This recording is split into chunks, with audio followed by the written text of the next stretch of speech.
So today I kind of wanted to branch off of last week's episode where we talked about the shadow and what the shadow is and different types of shadow work.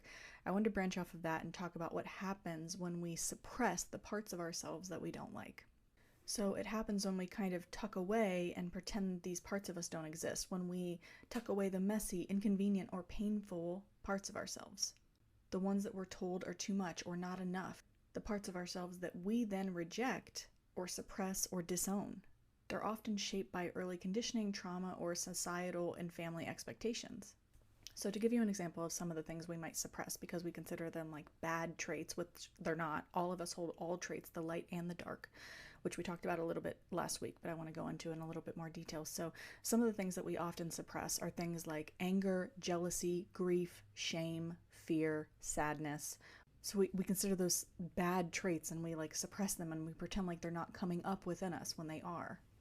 It could also be traits like just being a sensitive person or having confidence, which we might see as like having boldness, so we suppress it, or having ambition, which maybe somebody told us not to be too ambitious, or you look like you're trying too hard.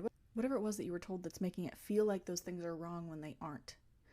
It could also be playfulness or silliness. Maybe you were told stop acting like a child when you grew up. It could also be desires or needs, like a desire to be seen or praised, which we all want, and it's a very human thing to want. Or wanting rest or softness, and being told that you need to push through, you need to be productive. Or the need for love, affection, and reassurance, again, which all of us want and which is a human thing to want. So when we suppress these parts of ourselves, it can show up in many different ways. One way is, for me especially, it came up through people pleasing.